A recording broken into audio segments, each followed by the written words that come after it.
Our next speaker is a junior majoring in criminal justice who's on the WVU women's track team, Millicent Shabazz. A native of Radford, Virginia, she was the 1988 Virginia State Champion in the long jump, triple jump, and 300-meter hurdles. A transfer from the University of Tennessee, she won the long jump at the Coca-Cola Classic with a jump of, listen to this, 18 feet 10 3/4 inches. The title of her speech is Interchangeable Attitudes. Just fold your sweater. Let me put it on.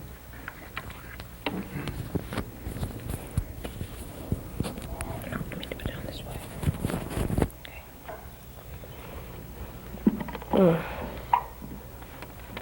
Okay, my speech is basically geared toward high school students since that's where we went to give our speeches at.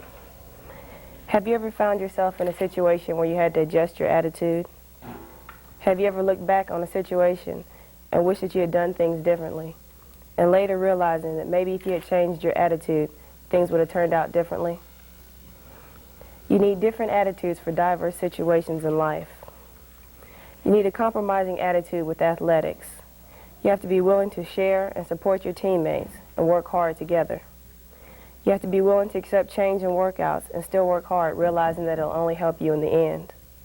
You also have to be compatible with your teammates, even if it means that you have to compromise or adjust your own goals. When dealing with your peers, you have to have an individualistic attitude. You have to be an individual and let them know what's right for you and feel confident in yourself when you tell them what's right for you. You have to have confidence in yourself and develop some self-esteem, because if you don't, when you tell them what you think is right for you, then why should they believe you if you don't sound confident about yourself? One of the biggest problems today, which is drugs, deals with peer pressure. And if you're not a strong individual, then you'll succumb to it.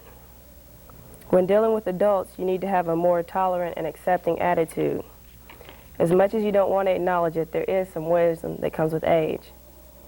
Your parents, your teachers, for example, they all lived through what you've lived through. They've lived through their youth, and they've experienced the same things that you're experiencing now. I'm from Radford, Virginia, which is about 13 miles from Virginia Tech. One night, my sister and I wanted to go to a party at Virginia Tech. Our parents told us that we couldn't go, but we went anyhow without their acknowledgement because our friends wanted us to go with them too. On the way home, it was raining, and the car in front of us hydroplaned. It didn't look like it was going to be that bad of a wreck at the start. They were going around a curve, and they had to have been going maybe 90 in a 45 zone. They flipped about 10 times. Halfway through the first few turns, you could tell that they didn't have their seatbelts on because the girl came flying out of her window, and halfway through the roll, the car rolled over top of her.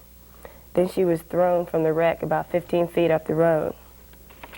Halfway through another roll, her boyfriend came out the window. The car didn't roll on top of him, but he was thrown from the wreck also. To our amazement, the car rolled and landed on the both of them. It was on the girl from the waist up. She was killed instantly, but her boyfriend suffered. We had to wait for the paramedics to arrive. As he suffered, he begged for his mother and asked what was going on, and the police couldn't do anything to help him. There was nothing that they could do. It was too late. There was no one there to comfort him. We realized that that could have been us. In other words, our disobedience could have led to our deaths. There's no party that's worth that. That's just one example of a time that I needed to change my attitude. The results of our disobedience could have led to our death. There's no situation that you can't handle with the right attitude. And there's no situation that should be bad enough that you should let your attitude lead to your death. Thank you.